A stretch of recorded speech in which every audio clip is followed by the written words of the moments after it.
단 한 문장으로 전 세계의 숨이 멎을 뻔했습니다. 그날 새벽 화면에 떠오른 건 숫자 하나였습니다.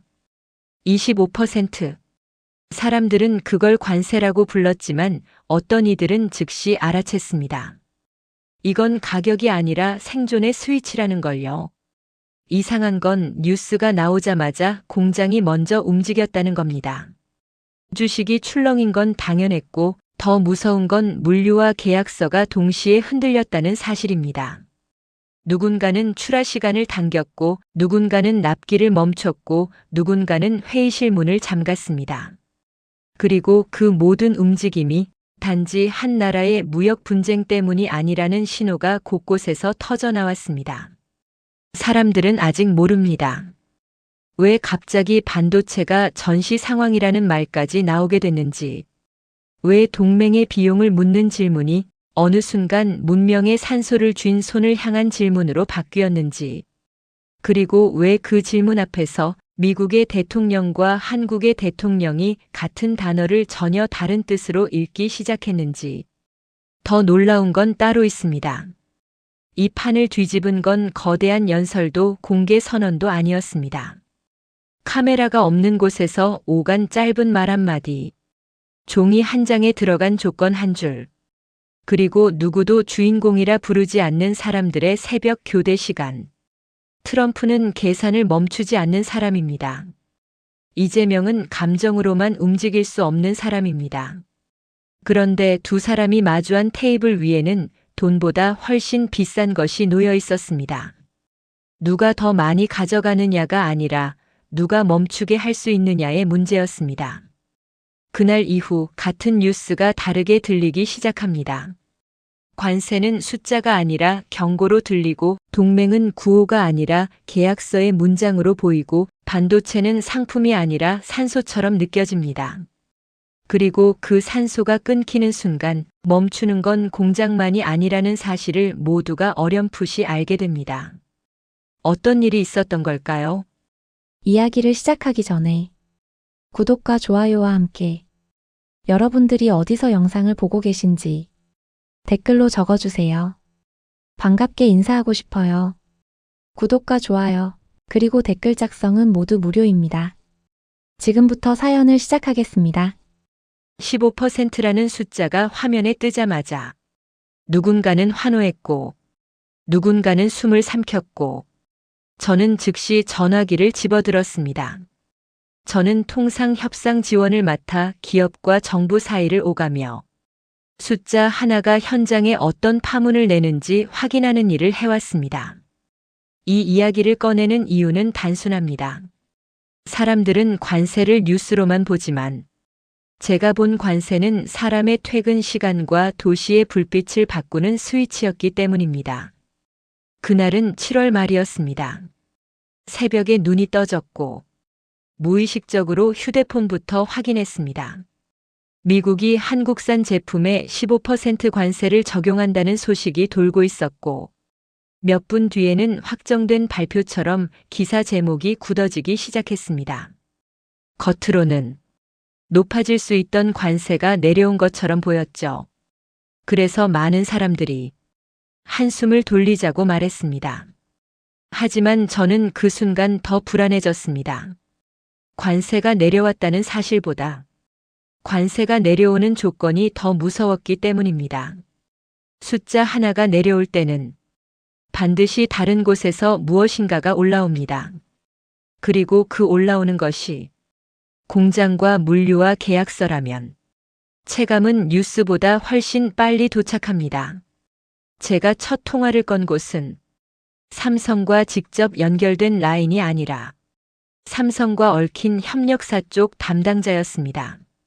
대기업이 흔들리면 협력사가 먼저 부딪힙니다. 협력사가 부딪히면 그 충격이 수천 개 현장으로 퍼집니다. 전화기 너머에서 목소리가 떨렸습니다. 방금 전까지 야간 근무표를 조정하고 있었다고 했습니다. 왜냐고 묻자 담당자는 짧게 말했습니다. 납기가 바뀔지도 모르니까요. 저는 바로 알아들었습니다. 납기가 바뀐다는 말은 돈이 움직인다는 말이 아니라 신뢰가 흔들린다는 말입니다. 신뢰가 흔들리면 고객은 지연을 용서하지 않습니다. 지연이 반복되면 다음 계약서는 다른 나라로 갑니다. 그날 아침, 서울의 회의실은 평소보다 빨리 가득 찼습니다. 통상 실무진이 먼저 들어왔고 기업 쪽 대외 담당자들이 뒤이어 자리했습니다. 저는 그 테이블의 구석에서 누구의 말이 어떤 숫자를 흔드는지, 누가 어떤 단어를 피하는지 숨소리까지 기록하듯 바라봤습니다. 첫 발언은 의외로 차분했습니다. 누군가가 말했습니다. 관세는 가격표가 아니라 공급망의 목줄입니다.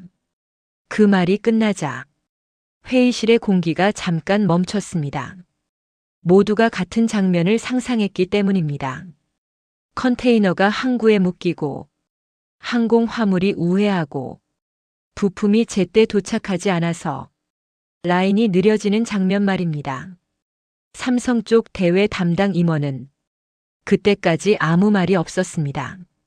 메모만 하다가 펜 끝을 멈추고 종이를 천천히 덮었습니다.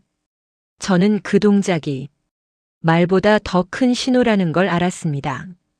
오늘의 숫자가 내일의 규칙이 될 수 있다는 뜻이었고, 규칙이 바뀌면 현장은 준비할 시간도 없이 맞게 됩니다. 회의는 곧바로 숫자에서 문장으로 넘어갔습니다. 15%가 확정이라면 그 다음 문장이 무엇인지가 중요했습니다. 예외는 있는지, 품목은 어떻게 나뉘는지, 협상은 언제 다시 열리는지, 그리고 무엇보다 미국이 이 숫자를 어떤 메시지로 쓰려 하는지 말입니다. 그때 제 휴대폰이 다시 울렸습니다. 이번에는 물류 쪽 책임자였습니다. 부산항 쪽 상황을 공유해달라는 부탁이었습니다. 저는 회의실 밖으로 나와 조용한 복도에서 통화를 받았습니다. 물류 책임자는 지금 당장 항구가 멈춘 건 아니라고 했습니다. 하지만 고객 쪽이 재고를 늘리기 시작했다고 했습니다. 재고를 늘린다는 건 신뢰가 흔들렸다는 뜻입니다. 믿음이 충분하면 재고는 비용이니까요. 믿음이 부족하면 재고는 생명줄이 됩니다. 저는 다시 회의실로 들어갔고 실무진에게 그 말을 옮겼습니다. 현장은 이미 재고와 납기를 바꾸고 있다고요. 그러자 한 사람이 숨을 길게 내쉬며 말했습니다. 정책이 결정되기 전에 현장이 먼저 움직이는 게 제일 무섭습니다. 그날 회의의 끝에서 삼성 쪽 임원이 마침내 짧게 말했습니다. 오늘 숫자는 끝이 아닙니다. 오늘 숫자는 시작입니다. 저는 그 말을 들으며 이 판이 단순히 무역 협상으로 끝나지 않을 거라고 확신했습니다. 왜냐하면 숫자는 줄었지만 질문은 커졌기 때문입니다. 미국은 무엇을 얻으려는가? 한국은 무엇을 지켜야 하는가? 기업은 어디까지 움직일 수 있는가? 그리고 이 숫자가 흔드는 것이 수출만이 아니라 동맹의 조건이라면 어떻게 되는가? 회의실 밖으로 나오자 창밖의 도시는 평소처럼 움직이고 있었습니다. 출근길 차량이 늘었고 카페는 문을 열었고 사람들은 각자의 하루를 시작하고 있었습니다. 하지만 저는 알고 있었습니다. 오늘 이 테이블에서 정리되지 않은 문장 하나가 며칠 뒤 누군가의 야근을 만들고 누군가의 계약을 끊고 누군가의 식탁을 조용히 흔들 수 있다는 걸요. 그날 저는 집으로 가지 않았습니다. 자료를 다시 모았고 문장 하나를 더 확인했고 누가 어떤 단어를 꺼냈는지 누가 어떤 단어를 아직 숨기고 있는지 밤이 깊어질수록 더 또렷해지는 신호를 잡으려 했습니다. 관세는 숫자라고들 합니다. 하지만 제가 본 관세는 국가가 가진 시간과 기업이 가진 시간과 현장이 가진 시간이 서로 부딪히는 소리였습니다. 그리고 그 소리는 이미 다음 단계를 예고하고 있었습니다.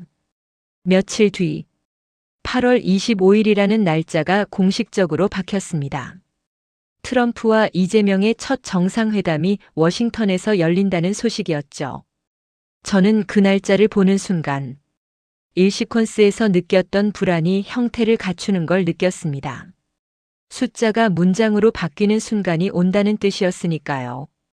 관세가 단순한 무역 분쟁이 아니라 동맹의 조건으로 번역되는 순간 말입니다. 아침 회의는 더 촘촘해졌습니다. 통상 라인만 모이는 자리가 아니라 안보 라인, 산업 라인, 외교 라인이 한 테이블에 앉았습니다. 제가 담당하는 역할은 단순한 전달이 아니었습니다. 기업이 어떤 타이밍에 숨이 막히는지, 정책 문장이 현장에서 어떻게 오독되는지, 그 체감의 속도를 정부가 놓치지 않게 만드는 일이었습니다. 이재명은 의제를 넓혔습니다. 전통적 안보만으로는 설명이 안 되는 시대라고 했습니다. 경제안보라는 단어가 그날 회의실에서 여러 번 나왔습니다. 반도체, 배터리, 조선, 핵심 광물. 이 단어들이 한 문장에 같이 묶이니 이상하게도 관세라는 숫자가 다시 살아 움직이는 느낌이었습니다. 저는 회의실 뒤쪽에서 자료를 넘기다가 마음이 한번 턱 막혔습니다. 경제안보라는 단어는 멋있게 들리지만 현장에서는 전시 상황이라는 뜻으로도 읽힙니다. 준비가 덜 된 상태에서 전시라는 말을 쓰면 공장은 공포부터 배웁니다. 저는 그걸 너무 많이 봤습니다. 그날 오후 삼성 쪽에서 연락이 왔습니다. 경영진 참석 구성을 정리하고 있다는 말이었습니다. 저는 단번에 알았습니다. 이건 단순히 대표단의 명단 문제가 아닙니다. 누가 들어가느냐는 미국이 한국을 어떤 파트너로 보느냐와 연결됩니다. 그리고 한국이 미국에게 무엇을 약속할 수 있느냐와도 연결됩니다. 저는 삼성 대외 담당 임원과 짧게 만났습니다. 커피를 앞에 두고도 서로 컵을 잡지 않았습니다. 임원은 낮은 목소리로 말했습니다. 트럼프는 계산을 먼저 꺼낼 겁니다. 이재명은 계산만으로는 못 움직이죠. 문제는 두 사람의 언어가 다르다는 겁니다. 저는 그 말이 마음에 걸렸습니다. 언어가 다르면 오해가 생깁니다. 오해가 생기면 시장이 먼저 흔들립니다. 시장이 흔들리면 현장은 방어부터 합니다. 방어는 보수적입니다. 보수적 결정은 성장보다 생존을 택하죠. 저는 임원에게 물었습니다. 삼성은 무엇이 제일 무섭습니까? 임원은 잠깐 웃었습니다. 웃었지만 눈빛은 웃지 않았습니다. 임원은 말했습니다. 관세는 숫자지만 관세가 바꾸는 건 일정입니다. 일정이 바뀌면 설비가 바뀌고, 설비가 바뀌면 계약이 바뀌고, 계약이 바뀌면 신뢰가 바뀝니다. 그 말은 거의 일시퀀스에서 들었던 문장과 닮아 있었습니다. 저는 그 자리에서 이 이야기를 왜 기록해야 하는지 더 확실해졌습니다. 사람들은 관세를 숫자로 기억합니다. 하지만 숫자 뒤에서 사람들이 어떤 표정으로 결정을 내렸는지는 잊어버립니다. 저는 그 표정이 진짜 역사라고 믿습니다. 그날 저녁, 청와대 쪽 실무 라인과도 전화가 이어졌습니다. 이재명은 기업을 동원하는 정치가 아니라 기업을 파트너로 대우하겠다는 방향을 분명히 했다고 들었습니다. 저는 그 말이 반가웠습니다. 기업을 끌어내려면 지시가 필요하지만 기업과 함께 가려면 신뢰가 필요합니다. 그리고 신뢰는 협박이나 여론으로 만들어지지 않습니다. 다음 날, 이재명과 기업 측 인사들이 함께 준비를 맞추는 자리가 잡혔습니다. 자리는 조용했지만 공기는 날카로웠습니다. 누군가는 말을 아꼈고 누군가는 말을 빼앗길까봐 더 빨리 말했습니다. 이재명은 시작부터 선을 그었습니다. 국가가 기업에게 희생을 강요하러 온 자리가 아니라고 했습니다. 국가가 기업의 시간을 지켜주러 온 자리라고 했습니다. 저는 그 문장을 들으며 가슴 한쪽이 뜨거워졌습니다. 현장에서 시간을 잃는다는 건 단순히 돈을 잃는 게 아닙니다. 사람을 잃는 겁니다. 숙련을 잃고, 의지를 잃고, 가정의 균형을 잃습니다. 시간을 지켜준다는 말은 현장을 존중한다는 말이기도 했습니다. 이재용도 이름이 언급됐습니다. 동행의 상징처럼 들리는 이름이었습니다. 저는 그 순간 이재명이 무엇을 원하는지 조금 더 또렷하게 이해했습니다. 누가 더 크게 웃는 사진을 남길지가 아니라 누가 더 오래 멈추지 않는 체계를 만들지가 중요하다는 뜻이었습니다. 회의는 결국 반도체로 돌아왔습니다. 누군가가 말했습니다. 반도체는 더 이상 상품이 아닙니다. 반도체는 시스템입니다. 전기가 도시를 살리듯 반도체가 문명을 살립니다. 저는 그 문장이 너무 익숙하면서도 그날은 유난히 무겁게 들렸습니다. 반도체를 시스템이라고 부르는 순간 관세는 더 이상 무역이 아닙니다. 관세는 산소량을 조절하는 밸브가 됩니다. 그리고 밸브를 쥔 손이 누군지 세계가 예민하게 확인하기 시작합니다. 이재명은 마지막에 이렇게 정리했습니다. 미국과 한국은 서로를 필요로 한다고요. 미국은 공급망을 안정시키려 하고 한국은 산업의 시간을 지키려 한다고요. 두 목표가 충돌하는 게 아니라 정확히 맞물리게 해야 한다고요. 저는 회의가 끝나고 복도로 나왔을 때 처음으로 확신 같은 걸 느꼈습니다. 겁이 사라진 확신은 아니었습니다. 겁을 품은 채로 앞으로 나아가는 확신이었습니다. 이재명은 트럼프의 계산을 피할 수 없습니다. 트럼프도 한국의 현실을 무시할 수 없습니다. 그 사이에서 한국이 해야 할 일은 감정으로 흔들리지 않는 설계라는 걸요. 저는 노트를 덮지 않았습니다. 이 대화의 조각들이 나중에 한 문장의 안전장치가 될 수 있으니까요. 이재명이 기업을 파트너로 부르는 방식이 현장을 안심시키는 신호가 될 수 있으니까요. 그리고 무엇보다 이 판의 중심이 숫자가 아니라 신뢰라는 사실이 점점 더 명확해지고 있었으니까요.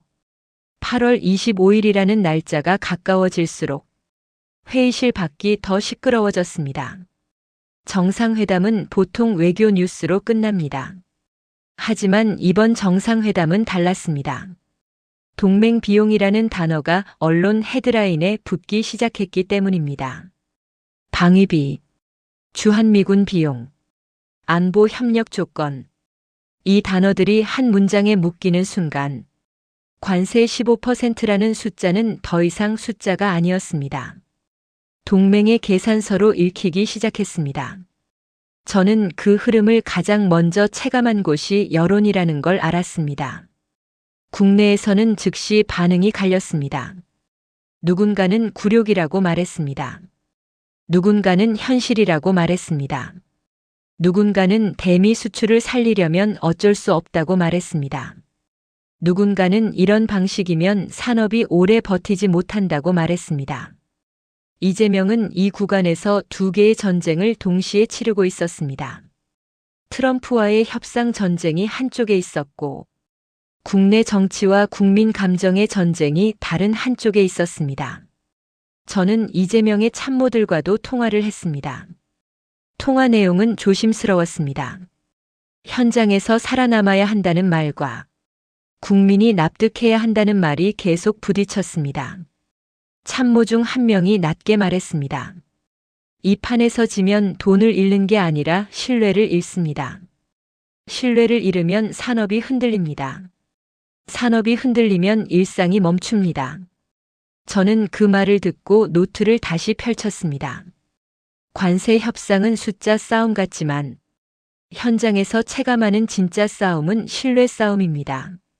신뢰는 계약서에만 있는 게 아닙니다. 신뢰는 납기표에도 있고 대금 지급 일정에도 있고 협력사 임금 지급일에도 있습니다. 당시 회의 자료에는 국가안보, 경제안보, 공급망, 동맹 강화, 이런 단어가 빠짐없이 들어 있었습니다. 단어 자체는 틀리지 않습니다. 문제는 단어가 현장에서 공포로 번역되는 순간입니다. 저는 물류 책임자와 다시 통화했습니다. 부산항 쪽은 아직 멈추지 않았습니다. 하지만 고객사 문의가 늘고 있었습니다. 예상 관세가 바뀌면 납기를 조정해야 하느냐? 향후 조건이 바뀌면 단가 재협상이 가능하냐? 계약서 조항을 다시 봐야 하느냐? 현장은 이미 최악의 시나리오를 계산하고 있었습니다. 그 과정에서 국내 정치권도 목소리를 키우기 시작했습니다. 국회 질의가 이어지고 방송 토론이 이어지고 인터넷에는 짧은 문장들이 빠르게 퍼졌습니다. 동맹이란 말이 가치가 아니라 비용처럼 보이기 시작했습니다. 이재명은 그 분위기를 모를 리가 없었습니다.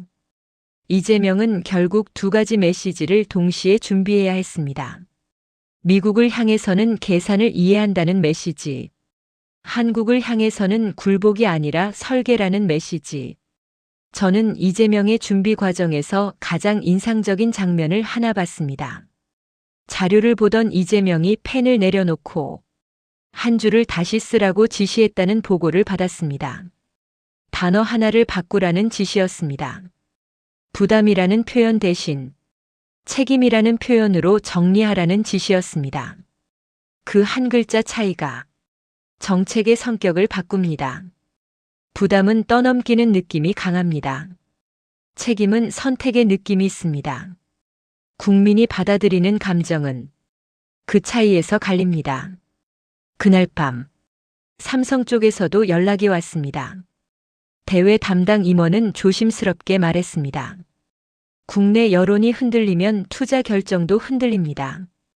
투자 결정이 흔들리면 미국도 흔들립니다. 미국도 흔들리면 다시 관세 카드를 꺼낼 수 있습니다. 저는 그 말을 들으며 트럼프의 심리전이 시작됐다는 느낌을 받았습니다. 트럼프는 늘 먼저 기준선을 올립니다. 상대를 흔들어 놓고 상대가 스스로 내려오게 만듭니다. 그래서 트럼프의 협상은 수치보다 분위기가 먼저입니다. 이재명은 그 방식을 잘 알고 있었습니다. 그래서 이재명은 흔들리지 않는 기준선을 필요로 했습니다. 국민에게는 존엄과 실리를 동시에 보여야 했고, 기업에게는 시간을 잃지 않는다는 신호를 줘야 했고, 미국에게는 파트너가 도망가지 않는다는 확신을 줘야 했습니다. 저는 그 기준선을 만드는 재료가 거창한 구호가 아니라 문장 하나, 표 하나, 단서 하나, 이런 디테일이라는 걸 알고 있습니다. 당시 이재명의 실무진은 국내 반발을 정면으로 피하지 않는 방향을 잡았습니다. 돌려 말하면 오해가 커진다고 봤습니다. 그래서 회의실에서는 일부러 날것의 질문을 올렸다고 들었습니다. 미국이 원하는 동맹 비용은 어디까지인가? 관세 조건은 어디까지 연결되는가? 반도체는 경제 안보의 핵심인데 왜 통제처럼 들리는가? 질문이 날카로울수록 답이 정확해야 합니다. 이재명은 그 답을 준비하면서 한 가지를 놓치지 않으려 했습니다. 국가가 기업을 끌고 가는 모습이 아니라 국가가 기업과 나란히 서는 모습 말입니다. 저는 다시 현장 담당자에게 전화를 걸었습니다. 협력사 대표는 밤샘 회의를 하고 있었습니다. 대표는 말했습니다. 사람들이 월급 걱정을 하기 시작합니다. 대표는 말했습니다. 대표는 관세가 나오면 공장이 멈추는 줄 아는데 진짜 무서운 건 관세가 나오기 전부터 멈추기 시작한다는 겁니다. 저는 그 문장을 들으며 이 이야기의 중심이 더 선명해졌습니다. 관세는 숫자지만 숫자 뒤에 사람의 삶이 붙어 있습니다. 그리고 그 삶을 지키는 방식이 동맹의 가격을 흥정하는 방식이 되어서는 안 됩니다.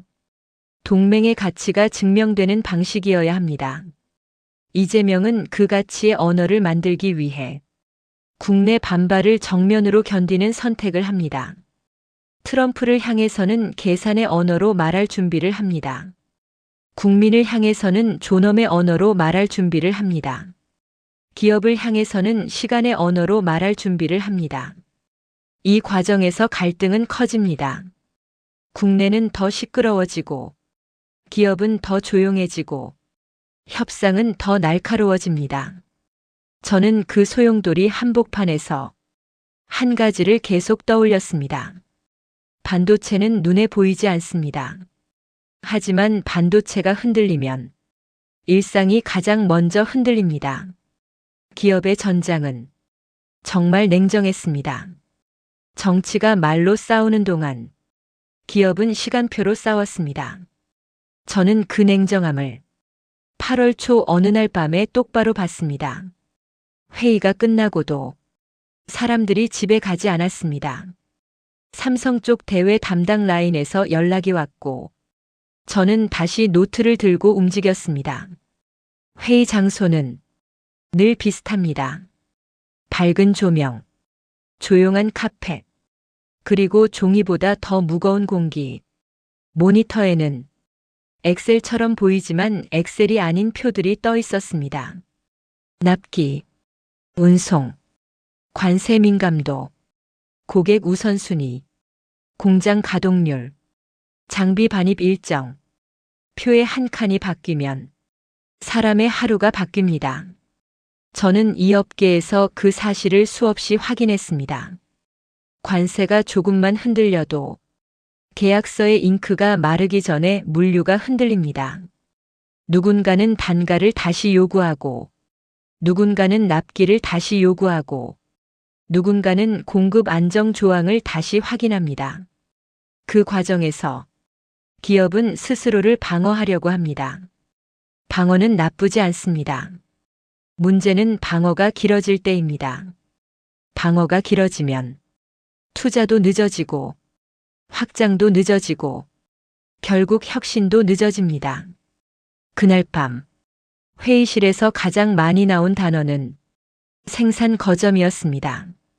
어디에서 만들지, 어디에서 조립할지, 어디에서 최종 검수를 할지, 누군가는 한국 라인을 더 당겨야 한다고 말했고, 누군가는 해외 라인을 늘려야 한다고 말했고, 누군가는 둘 다 위험하다고 말했습니다. 모두가 맞는 말이었습니다. 한국에서 더 당기면 물량은 안정될 수 있습니다. 하지만 미국의 시선은 더 날카로워질 수 있습니다. 해외에서 늘리면 관세 충격은 줄일 수 있습니다. 하지만 납기와 품질과 공급 안정이 흔들릴 수 있습니다. 그래서 그 방의 공기는 자꾸만 조용해졌습니다. 말이 줄어드는 건 결론이 가까워서가 아니라 결론이 두려워서입니다. 저는 그 사이에서 아주 작은 장면을 봤습니다. 한 임원이 컵을 들었다가 다시 내려놓았습니다. 손이 떨렸습니다. 그 떨림은 공포라기보다 책임의 무게였습니다. 그 책임은 개인의 책임이 아니었습니다. 협력사 수백 곳, 현장 인력 수만 명, 그리고 납기 뒤에 매달린 고객 신뢰. 이 모든 것이 한 번의 잘못된 판단으로 흔들릴 수 있다는 책임이었습니다. 저는 그 순간 이재명이 왜 기업을 파트너로 대우하겠다고 했는지 더 분명히 이해했습니다. 기업은 도움을 받는 존재가 아니라 국가의 시간을 함께 지키는 존재입니다. 국가가 기업을 몰아붙이면 기업은 방어로 돌아섭니다. 국가가 기업의 시간을 지켜주면 기업은 공격으로 나설 수 있습니다. 그게 결국 국가 경쟁력입니다. 회의는 새벽까지 이어졌고 결론은 단순하지 않았습니다. 당장 결정을 내리기보다 최악의 경우에도 라인이 멈추지 않게 하는 여러 갈래의 시간표를 동시에 준비하는 방향으로 가닥이 잡혔습니다. 저는 회의실을 나오며 문득 현장을 떠올렸습니다. 이 회의실에서 만들어진 표가 며칠 뒤 어떤 협력사 공장의 야간 근무를 늘릴 수도 있고 어떤 가정의 저녁을 늦출 수도 있습니다. 정책은 멀리서 내려오는 것 같지만 결국 가장 먼저 흔들리는 건 사람의 생활입니다. 그때 삼성의 고위 임원이 제게 조용히 물었습니다. 대통령에게 전달할 문장을 정리해 줄 수 있겠습니까? 저는 그 말이 단순한 부탁이 아니라 절박한 신호라는 걸 알았습니다. 기업은 정부에 요구하고 싶지 않습니다. 요구하는 순간, 정치가 개입하는 순간, 현장은 더 불안해집니다. 하지만 이번에는 요구가 아니라 공유가 필요했습니다. 현장이 무엇을 두려워하는지 정부가 정확히 알아야 했습니다. 그래야 정부가 불필요한 공포를 줄일 수 있습니다. 저는 그 자리에서 문장을 하나로 줄였습니다. 관세는 숫자지만 기업에는 시간이라는 문장으로요. 며칠 뒤 그 문장은 실제로 이재명에게 전달됐습니다. 저는 그 자리에 함께 있었습니다. 이재명은 피곤해 보였습니다. 표정에 피로가 많았습니다. 하지만 눈은 맑았습니다. 이재명 앞에는 수많은 자료가 쌓여 있었고, 이재명 옆에는 수많은 사람의 생계가 보이지 않게 서 있었습니다. 삼성의 고위 임원이 말했습니다. 대통령님, 관세는 숫자지만 우리에게는 시간입니다. 그 문장이 회의실에 떨어지자 이재명은 곧바로 고개를 끄덕였습니다. 이재명은 다시 묻지 않았습니다. 설명을 요구하지도 않았습니다. 이재명은 이미 알고 있었습니다. 공장을 돌리는 속도와 신뢰를 잠그는 속도는 같지 않습니다. 공장을 돌리려면 사람과 장비와 부품이 필요합니다. 신뢰를 잠그려면 문장과 조건과 확실성이 필요합니다. 확실성이 늦으면 현장은 스스로 지키기 위해 움직입니다. 그 움직임이 쌓이면 국가가 원하는 방향과 어긋날 수 있습니다. 이재명은 그 위험을 정확히 보고 있었습니다. 이재명은 잠깐 침묵한 뒤에 조용히 말했습니다. 국가가 해야 할 일은 기업이 시간을 잃지 않게 길을 열어주는 일이라고요. 저는 그 말을 들으며 가슴이 뜨거워졌습니다. 이재명은 숫자 자체를 바꾸겠다고 말하지 않았습니다. 이재명은 구호를 외치지도 않았습니다. 이재명은 단지 시간을 지키겠다고 말했습니다. 시간을 지키는 정치가 사실은 가장 현실적인 정치입니다. 시간을 잃는 순간 기업은 비용을 줄이고 사람은 불안을 키우고 사회는 공격성을 키웁니다. 시간을 지키는 순간 기업은 투자를 지속하고 사람은 숙련을 쌓고 사회는 안정 속에서 도약합니다. 그 회의실에서 저는 갈등이 해소되는 순간을 봤습니다. 갈등이 사라진 게 아니었습니다. 갈등의 방향이 바뀐 겁니다. 누가 더 많이 가져가느냐의 싸움에서 누가 더 오래 멈추지 않게 하느냐의 싸움으로요. 이재명은 기업을 향해 함께 설계하자고 말했습니다. 삼성은 정부를 향해 현장의 시간을 이해해달라고 말했습니다. 저는 그 두 문장이 맞닿는 순간이 이 이야기의 중요한 접점이라고 느꼈습니다. 누군가는 이걸 정치와 기업의 거래라고 부를 수 있습니다. 하지만 저는 다르게 봤습니다. 이건 거래가 아니라 현실의 공유였습니다. 현실을 공유해야 공포가 줄고 공포가 줄어야 현장이 멈추지 않습니다. 그날 밤 집으로 돌아오는 길에 저는 도시의 불빛을 다시 봤습니다. 불빛은 늘 거기 있었지만 불빛이 유지되는 조건은 늘 같지 않습니다. 그 조건 중 하나가 지금 이 순간 회의실에서 오간 문장 하나에 달려 있다는 사실이 이상하게도 저를 더 조용하게 만들었습니다.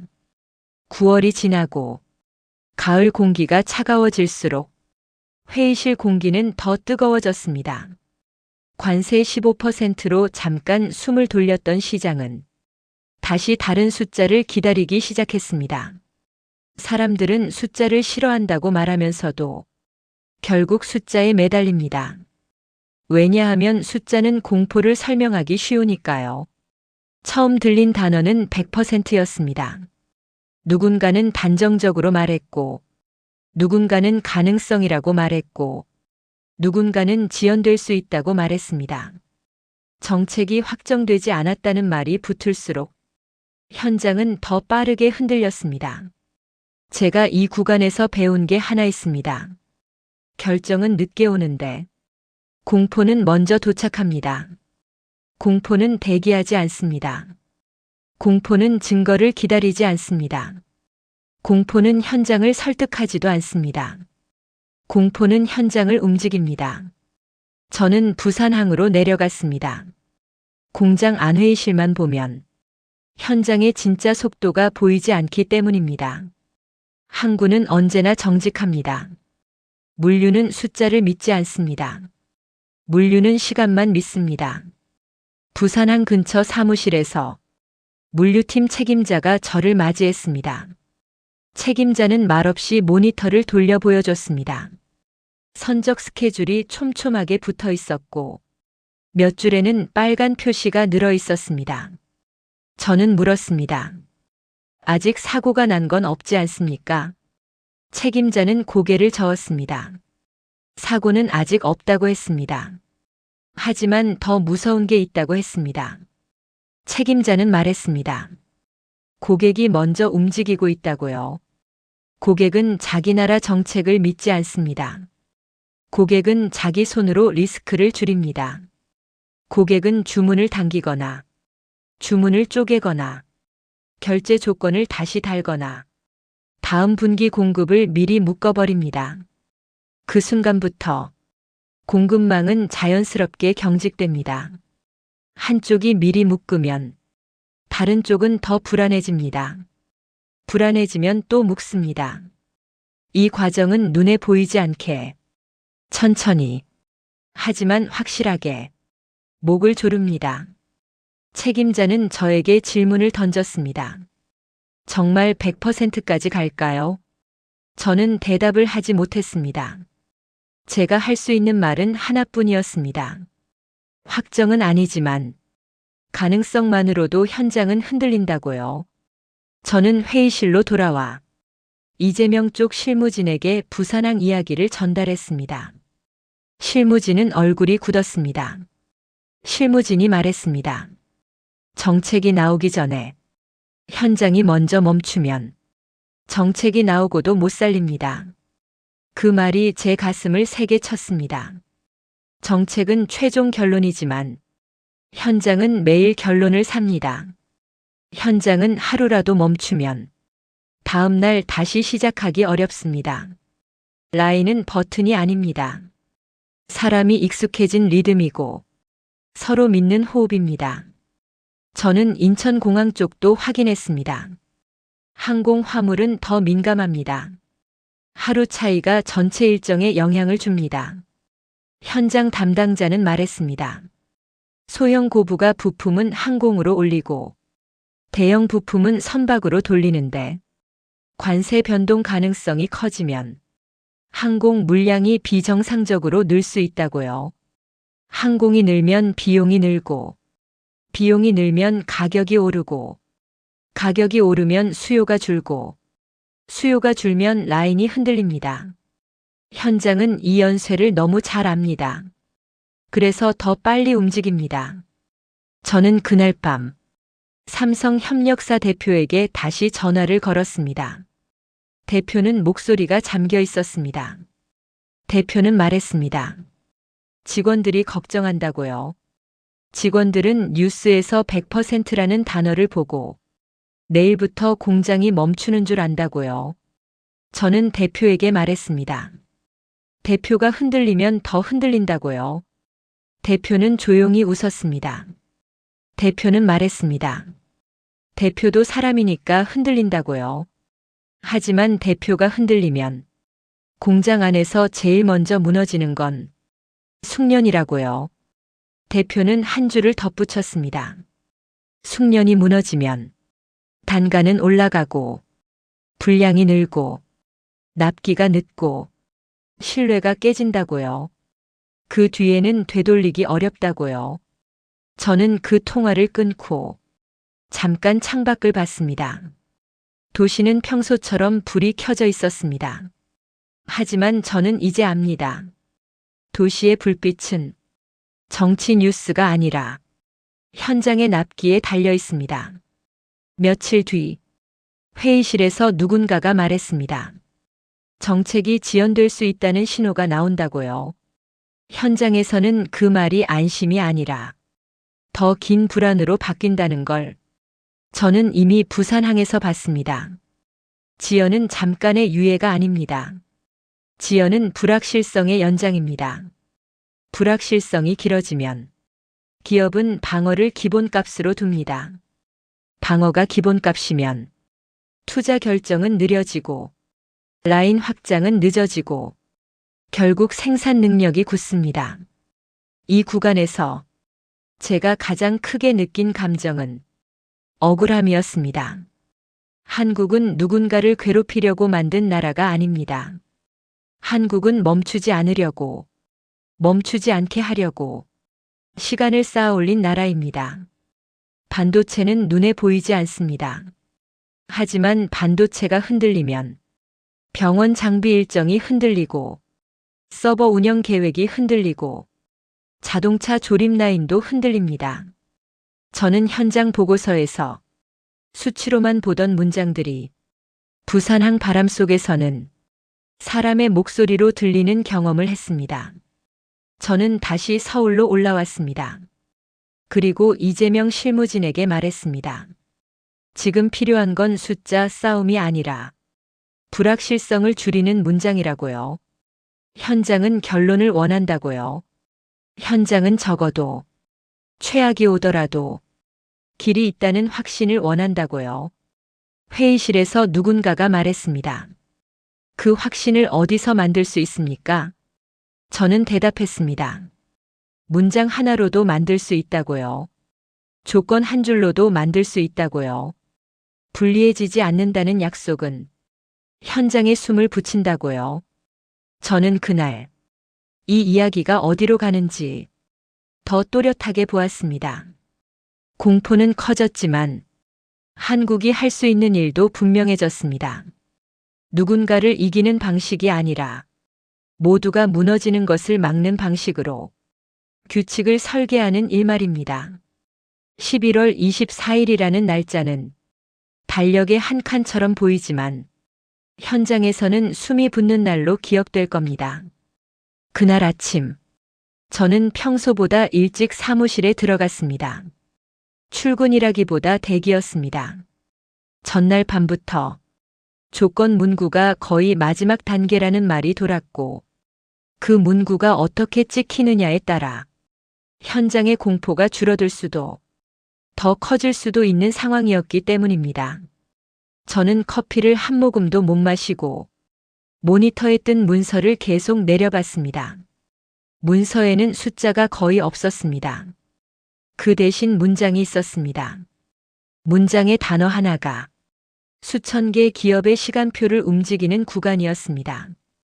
회의실에 들어서자 통상 라인 실무진은 이미 앉아 있었습니다. 얼굴이 다들 말라 있었고 눈은 과하게 맑았습니다. 밤새 문장을 다듬었다는 표정이었습니다. 한 사람이 낮게 말했습니다. 오늘은 숫자 싸움이 아닙니다. 오늘은 문장 싸움입니다. 저는 고개를 끄덕였습니다. 오시퀀스에서 부산항 바람을 맞으며 확신했던 게 바로 그거였습니다. 정책이 확정되기 전부터 현장은 공포로 움직입니다. 공포를 멈추는 건 거창한 약속이 아니라 불확실성을 줄이는 문장입니다. 그날 회의의 핵심은 딱 하나였습니다. 한국에 적용되는 반도체 관세 조건이 앞으로 더 큰 반도체 교역 합의가 나오더라도 그 조건보다 불리하지 않게 설계된다는 취지의 안전장치. 그 한 줄을 어떤 표현으로 잠글 것인가였습니다. 이게 왜 중요하냐고요? 제가 현장에서 들었던 말로 설명드릴 수 있습니다. 협력사 대표가 말했던 겁니다. 정책이 나쁘면 나쁜 대로 준비할 수 있는데 정책이 어떻게 나쁠지 모르는 게 제일 무섭다고요. 불리하지 않다는 문장은 최고의 혜택을 약속하는 문장이 아닙니다. 하지만 최소한 바닥을 보장합니다. 바닥이 보장되면 사람은 위를 볼 수 있습니다. 투자를 미룰 이유가 줄어듭니다. 라인을 멈출 이유가 줄어듭니다. 그게 현장에서는 생존입니다. 회의 중간에 대만과의 협력 가능성이라는 말도 오갔습니다. 누군가는 그 말을 위험하다고 느꼈고 누군가는 그 말을 현실이라고 느꼈습니다. 저는 그 단어가 가지는 민감함을 알고 있었습니다. 하지만 동시에 이 판에서 중요한 건 누가 누구를 밀어내느냐가 아니라 누가 누가의 숨을 끊느냐라는 것도 알고 있었습니다. 한 실무자가 말했습니다. 미국은 결국 기준선을 만들 겁니다. 그 기준선이 한 나라만 유리하면 다른 나라들은 공포로 대응합니다. 공포로 대응하면 공급망은 더 경직됩니다. 그러면 미국도 손해입니다. 그 말이 회의실을 조용하게 만들었습니다. 사람들이 비로소 같은 방향을 보기 시작했기 때문입니다. 한국이 이기고 지는 이야기가 아니라 무너짐을 막는 설계의 이야기로요. 잠시 뒤 삼성 쪽 담당이 들어왔습니다. 말을 많이 하지 않았습니다. 다만 아주 짧은 의견을 남겼습니다. 현장은 이 한 줄이 필요합니다. 현장은 불리해지지 않는다는 확신이 있어야 계약을 연장할 수 있습니다. 그 확신이 없으면 고객이 먼저 조건을 바꿉니다. 그때부터는 우리가 끌려갑니다. 저는 그 문장을 듣는 순간 부산항에서 봤던 빨간 표시가 떠올랐습니다. 고객이 먼저 움직이면 현장은 항상 뒤늦게 쫓아갑니다. 뒤늦게 쫓아가면 비용이 늘고 사람이 지치고 결국 신뢰가 깎입니다. 그래서 저는 회의실에서 조심스럽게 제 경험을 공유했습니다. 항구는 아직 멈추지 않았습니다. 하지만 질문이 늘었습니다. 질문이 늘었다는 건 신뢰가 금가기 시작했다는 뜻입니다. 오늘 문장 하나로 그 금을 멈출 수 있습니다. 그 말을 한 뒤 제 목소리가 생각보다 떨렸습니다. 저는 원래 감정을 드러내지 않는 편입니다. 하지만 그날은 달랐습니다. 이 문장을 놓치면 누군가의 야근이 늘어나는 게 아니라 누군가의 공장이 멈출 수도 있었습니다. 이재명에게 보고될 문구 초안이 마련됐고 다시 단어가 조정됐습니다. 불리하지 않다는 의미가 법적으로도 해석이 흔들리지 않게, 외교적으로도 상대를 자극하지 않게, 산업적으로도 현장이 바로 알아듣게 세 가지 조건을 동시에 만족해야 했습니다. 그 과정에서 가장 치열했던 건 표현의 온도였습니다. 너무 강하면 싸움이 됩니다. 너무 약하면 종이가 됩니다. 그 중간을 찾아야 했습니다. 저는 그때 처음으로 이 일을 하는 이유를 다시 떠올렸습니다. 저는 원래 거대한 결정을 내리는 사람이 아닙니다. 저는 거대한 결정이 현장에서 어떻게 읽히는지 그 번역을 책임지는 사람입니다. 번역이 틀리면 정책이 아무리 좋아도 현장은 공포로 움직입니다. 번역이 맞으면 정책이 완벽하지 않아도 현장은 준비할 수 있습니다. 점심 무렵 외부로 보도가 나오기 시작했습니다.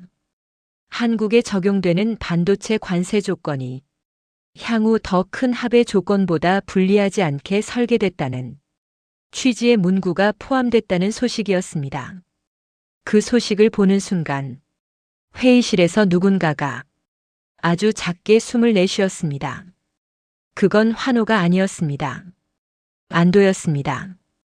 겨우 바닥이 생겼다는 안도였습니다. 저는 곧바로 현장에 연락했습니다. 부산항 물류 책임자에게도 연락했고 협력사 대표에게도 연락했습니다. 물류 책임자는 말이 짧아졌습니다.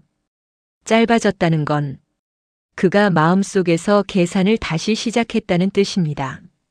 비상 계산이 아니라 운영 계산으로 돌아왔다는 뜻입니다. 협력사 대표는 한참을 말이 없더니 조용히 말했습니다. 직원들에게 설명할 수 있겠습니다. 최악이라도 바닥이 있다는 말을 할 수 있겠습니다. 저는 그 한 문장에서 이 일의 가치가 전부 느껴졌습니다. 관세를 낮춘 것도 아니고 세상을 바꾼 것도 아닙니다. 하지만 공포의 속도를 늦췄습니다. 공포를 늦추면 사람은 다시 일상으로 돌아옵니다. 그리고 일상이 유지되는 동안 국가는 다음 설계를 할 수 있습니다. 그날 저녁, 이재명 쪽으로 최종 보고가 올라갔습니다. 저는 보고 직후 잠깐 창밖을 봤습니다. 도시 불빛이 켜져 있었습니다. 어제와 같은 불빛이었지만 저는 오늘의 불빛이 완전히 다른 의미로 보였습니다. 한국이 관세를 피하는 나라가 아니라 규칙을 설계하는 나라가 되는 순간은 보통 뉴스의 큰 제목으로 오지 않습니다. 문장 하나로 옵니다. 조건 한 줄로 옵니다. 그리고 그 한 줄이 사람들의 새벽 교대 시간을 지켜줍니다. 국뽕이 차오르는 건 누군가를 굴복시켰다는 이야기가 아닙니다. 모두가 무너질 수 있는 판에서 한국이 무너짐을 막는 규칙을 잡아냈다는 사실입니다. 한국이 가진 힘이 소리치는 힘이 아니라 멈추지 않게 하는 힘이라는 사실입니다. 2026년 1월 15일 새벽에 휴대폰 알림이 연달아 울렸습니다. 저는 잠에서 깬 게 아니라 이미 잠을 포기한 상태였습니다. 이 구간이 오면 숫자가 문장을 밀어내고 문장이 사람을 흔든다는 걸 알고 있었기 때문입니다. 화면에 뜬 첫 줄은 단순했습니다. 특정 고성능 인공지능 칩에 25% 관세. 국가안보 명령. 근거는 섹션 232 조사. 저는 그 문장을 읽는 순간 심장이 한번 크게 내려앉았습니다. 25%라는 숫자 자체가 아니라 국가안보라는 단어가 붙는 순간부터 이 싸움은 무역이 아니라 체계 싸움이 되기 때문입니다. 바로 연락을 돌렸습니다. 서울 쪽 실무진, 워싱턴에 동행한 인사들, 기업 측 대응 라인, 물류와 계약 담당자까지 새벽인데도 전화가 끊기지 않았습니다. 사람들이 묻는 질문은 하나였습니다. 이번에는 어디까지 번지느냐? 이번에는 누구에게 적용되느냐? 이번에는 예외가 있느냐? 저는 답을 서둘러 말하지 않았습니다. 섣부른 답은 공포를 더 키우기 때문입니다. 대신 확인된 문장부터 정리했습니다. 이번 관세는 섹션 232 조사 이후 국가안보 논리로 설계됐습니다. 미국은 미국 내 제조 역량을 근거로 내세웠습니다. 다만 적용 범위는 좁게 설계했다는 설명이 붙었습니다. 일부 용도는 제외된다는 표현도 있었습니다. 이 대목이 중요했습니다. 현장은 숫자만 보고 달립니다. 하지만 현장을 멈추게 하는 건 숫자가 아니라 해석 불가능한 불확실성입니다. 예외가 있으면 길이 생깁니다. 길이 생기면 사람은 계산을 운영으로 바꿉니다. 저는 워싱턴에서 준비 중인 회의 자료를 다시 펼쳤습니다. 이재명 쪽 실무진이 전날 밤까지 붙잡고 있던 문장들이 머릿속에서 빠르게 연결됐습니다. 불리하지 않게 잠근 조건, 공급망이 경직되지 않게 만든 안전장치. 그 문장들이 이제는 정말로 사람을 살릴 수도 있겠다고 느꼈습니다. 아침이 되자 회의실 공기가 확 달라졌습니다. 이전까지는 관세를 어떻게 피하느냐가 질문이었다면 이제는 관세가 어떤 질서로 고착되느냐가 질문이 됐습니다. 트럼프는 계산을 숨기지 않는 사람입니다. 트럼프는 숫자보다 먼저 표정을 읽는 사람입니다. 트럼프가 국가 안보를 꺼냈다는 건 상대에게 선택지를 줄이겠다는 뜻입니다. 트럼프가 섹션 231을 꺼냈다는 건 협상 테이블 밖에서도 밀어붙일 수 있다는 뜻입니다. 이재명도 알고 있었습니다. 이재명은 감정으로만 움직일 수 없는 사람입니다. 이재명은 국내 여론과 산업 현실을 동시에 들어야 하는 사람입니다. 이재명은 기업의 시간을 잃으면 국가의 시간이 같이 무너진다는 걸 알고 있습니다. 그날 회의실에는 삼성 측 경영진도 함께 있었습니다. 삼성 내부에서 반복되던 문장이 다시 떠올랐습니다. 관세는 숫자지만 기업에는 시간입니다. 시간이 밀리면 납기가 밀립니다. 납기가 밀리면 신뢰가 밀립니다.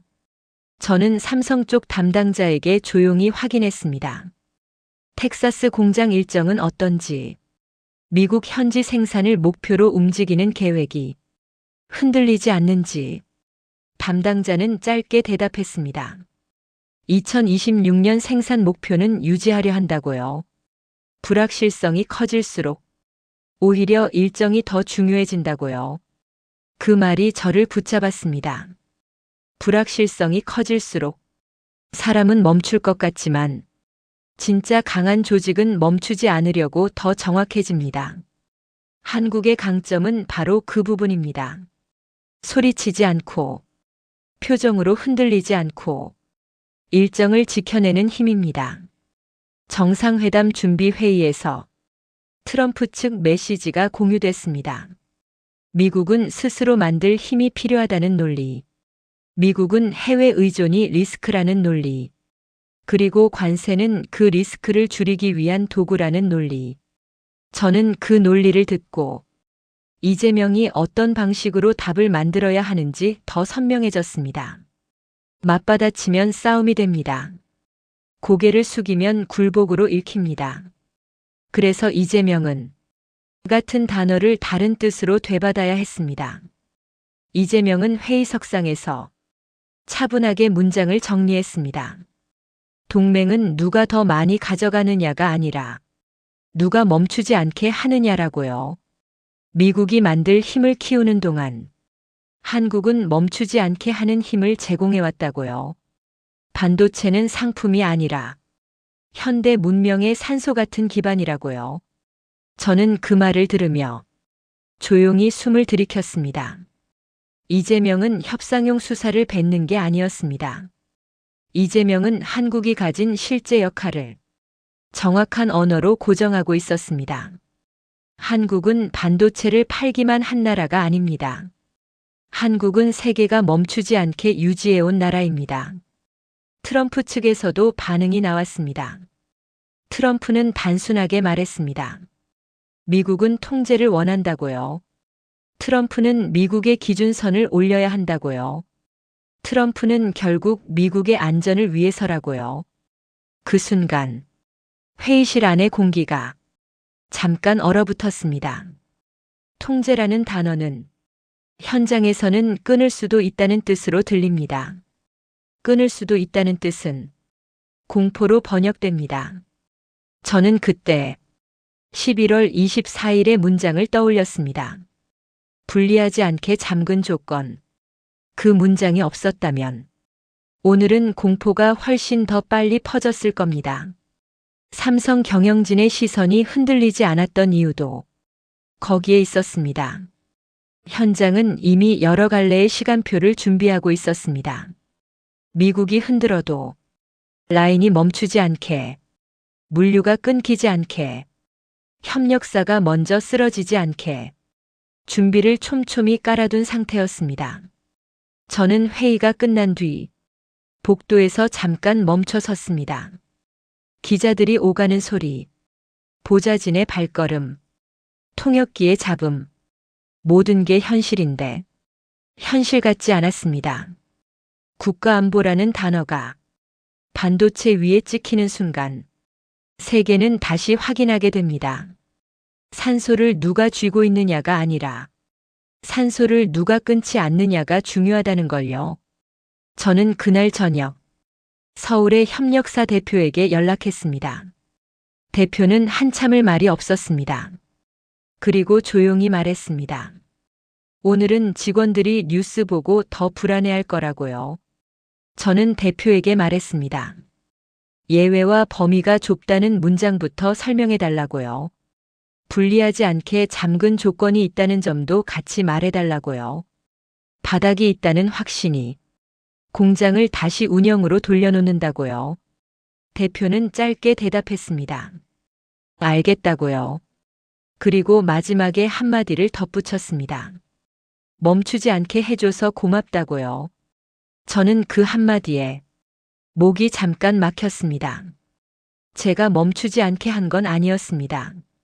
하지만 한국이 멈추지 않게 하는 역할을 하고 있다는 사실이 그날만큼은 아주 선명했습니다. 1월 15일에 발표가 지나간 뒤에도 공포는 쉽게 사라지지 않았습니다. 공포는 숫자보다 오래 남고 공포는 결정이 아니라 가능성에 붙어서 자랍니다. 저는 새벽부터 다시 연락망을 돌렸습니다. 삼성 대외 담당 임원에게 확인했고 통상 실무진에게 확인했고 협력사 대표들에게도 확인했습니다. 질문은 같았고 대답은 아직 완벽하지 않았습니다. 트럼프는 계산을 멈추지 않았습니다. 이재명도 감정으로만 움직일 수 없었습니다. 그 사이에 있는 사람들은 더 냉정해야 했습니다. 한국이 흔들리면 협상은 약해지고 기업이 흔들리면 현장은 멈추고 현장이 멈추면 국민의 하루가 흔들립니다. 이재명은 회담 준비 회의에서 단어를 정리했습니다. 동맹 비용이라는 말이 나올 때마다 이재명은 동맹 가치라는 말을 같이 붙였습니다. 비용만 말하면 거래가 되고 가치를 같이 말하면 체계가 됩니다. 이재명이 원하는 건 체계였습니다. 삼성 경영진은 회의실에서 말이 많지 않았습니다. 말이 적을수록 준비가 많다는 걸 저는 알고 있었습니다. 회의 자료에는 텍사스 공장 일정이 그대로 들어 있었습니다. 2026년 생산 목표를 유지한다는 문장이 반복됐습니다. 그 문장은 누군가에게는 홍보처럼 들릴 수 있습니다. 하지만 현장에게는 약속입니다. 약속이 있으면 사람은 흔들려도 일을 합니다.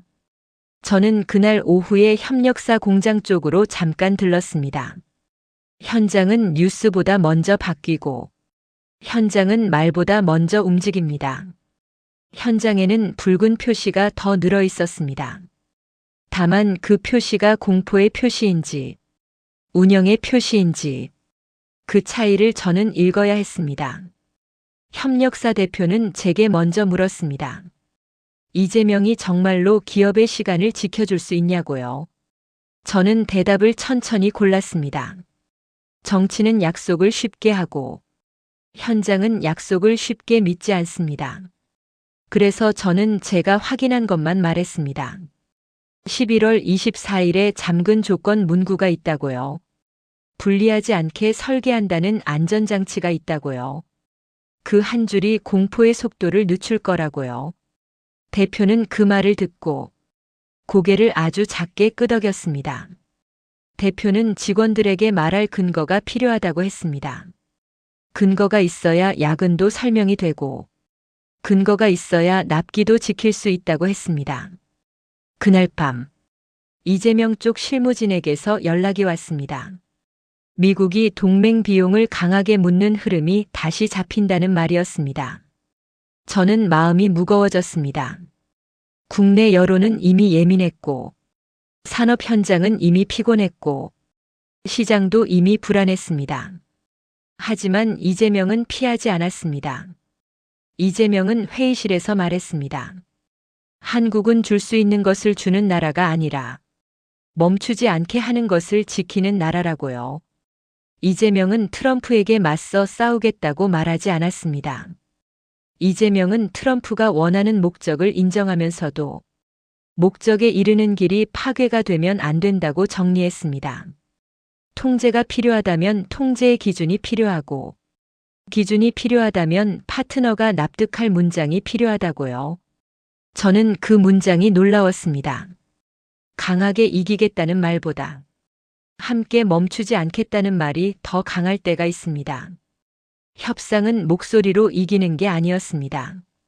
협상은 상대가 계산을 끝냈을 때 그래도 함께 가는 편이 손해가 아니라는 결론에 닿게 하는 일입니다. 트럼프의 반응은 즉각적이지 않았습니다. 트럼프는 즉답보다 분위기를 봅니다. 트럼프는 숫자를 다시 꺼낼 타이밍을 잽니다. 그래서 회담 테이블은 조용해졌습니다. 조용해진 테이블에서 삼성 경영진의 표정이 처음으로 조금 부드러워졌습니다. 그건 안심이 아니라 전환의 신호였습니다. 이제 공포 계산이 아니라 운영 계산으로 돌아갈 수 있다는 신호였습니다. 그날 새벽, 저는 한 생산 라인을 직접 확인했습니다. 교대 시간은 언제나 같습니다. 하지만 교대 시간의 공기는 그날따라 더 무거웠습니다. 엔지니어가 장갑을 고쳐 끼고 출하 체크리스트를 한 줄씩 확인했습니다. 저는 그 모습을 보면서 이 이야기의 결말이 어디에 있는지 확실히 알게 됐습니다. 트럼프가 테이블에서 무슨 말을 하든 이재명이 어떤 문장을 내놓든 결국 세계가 멈추지 않게 만드는 건 이 체크리스트를 끝까지 지키는 손끝이라는 사실입니다. 국가안보라는 단어가 붙어도 현장은 결국 납기를 봅니다. 납기가 지켜지면 신뢰가 지켜지고 신뢰가 지켜지면 동맹이 지켜집니다. 저는 엔지니어에게 조용히 물었습니다. 요즘 어떠냐고요? 엔지니어는 짧게 웃었습니다. 뉴스가 무섭다고 했습니다. 하지만 라인은 멈출 수 없다고 했습니다. 왜냐하면 멈추면 다시 켜는 게 더 어렵다고 했습니다. 그 한 문장이 제 가슴에 깊게 박혔습니다. 멈추지 않는다는 건 고집이 아니라 기술입니다. 멈추지 않게 하는 건 자존심이 아니라 책임입니다. 이재명은 회담을 마치고 돌아오는 길에 한 문장으로 정리했습니다. 동맹의 가격이 아니라 동맹의 가치로 갑시다. 그 문장은 감정적인 선언이 아니었습니다. 현실적인 방향이었습니다. 가격을 흥정하면 매번 흔들리지만 가치를 증명하면 기준이 생깁니다.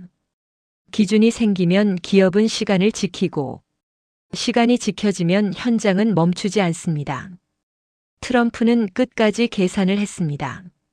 하지만 계산이 도착한 지점은 하나였습니다.